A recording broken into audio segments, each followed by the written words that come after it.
Assalamualaikum warahmatullahi wabarakatuh.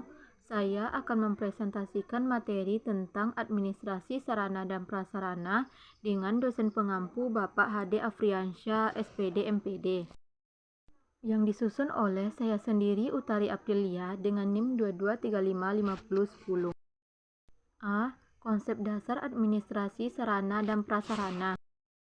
Administrasi sarana dan prasarana adalah semua yang menunjang proses pendidikan secara langsung maupun tidak langsung untuk mencapai tujuan efektif dan efisien. Konsepsi lama, administrasi sarana dan prasarana merupakan sebuah sistem yang mengatur keterlibatan seluruh alat di sekolah. Konsepsi modern, yaitu suatu proses seleksi dalam penggunaan sarana dan prasarana di sekolah. B. Proses administrasi sarana dan prasarana. A. Perencanaan. Dalam proses ini, hal yang dilakukan yaitu melakukan analisis terhadap kebutuhan apa yang diperlukan dalam proses pembelajaran sehingga nantinya akan muncul istilah kebutuhan yang diperlukan dan kebutuhan yang menunjang.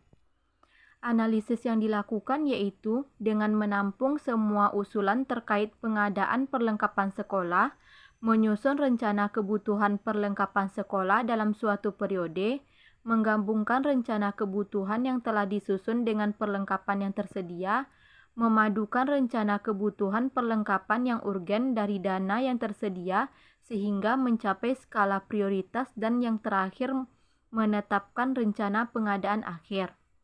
B. Pengadaan. Proses ini merupakan salah satu langkah yang berisi kegiatan penyediaan sarana dan prasarana untuk menunjang pelaksanaan tugas. Hal yang perlu diperhatikan saat menyusun proses pengadaan yaitu 1.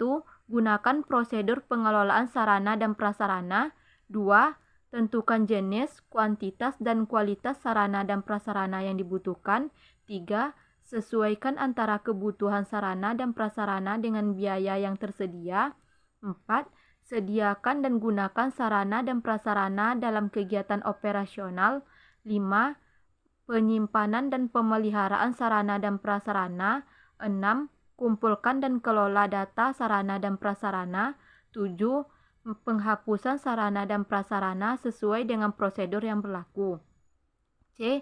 Inventarisasi. Inventarisasi dapat juga disebut sebagai proses pencatatan atas sarana prasarana yang ada. Hal ini bertujuan untuk 1. Agar peralatan tidak mudah hilang. 2. Memudahkan dalam pengecekan barang. 3. Memudahkan dalam proses pengawasan. Dan yang keempat, memudahkan ketika mengadakan kegiatan mutasi atau penghapusan barang. D.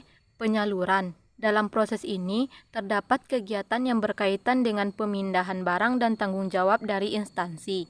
Kegiatan penyaluran barang terbagi atas 3 bagian, yaitu penyaluran alokasi, pengiriman barang, dan penyerahan barang.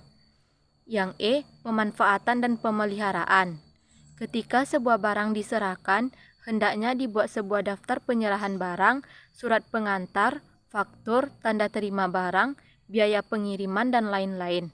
Sarana dan prasarana yang dipelihara tentunya memiliki tujuan tersendiri. Berikut tujuan dari adanya pemeliharaan sarana dan prasarana yaitu 1. Agar barang tidak mudah rusak karena hama atau suhu cuaca. 2. Agar barang tidak mudah hilang. 3. Agar barang tidak kadaluarsa. 4. Agar barang tidak mudah susut. 5. Agar sarana dan prasarana selalu dalam keadaan bersih. F. Penghapusan. Terdapat beberapa hal penting yang harus dilihat sebelum melakukan penghapusan suatu sarana dan prasarana. Penghapusan dilakukan ketika biaya rehabilitasi barang terlalu besar sedangkan daya pakai terlalu singkat sehingga barang tersebut lebih baik untuk tidak digunakan dan dihapuskan. G. Pengawasan.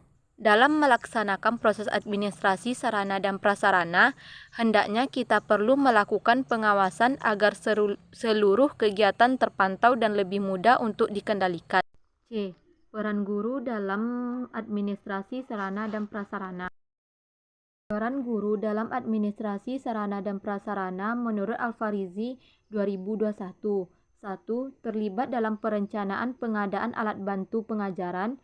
2. Terlibat dalam pemanfaatan dan pemeliharaan alat bantu pengajaran yang digunakan guru.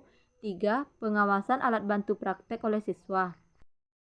Sekian hasil presentasi saya. Assalamualaikum warahmatullahi wabarakatuh.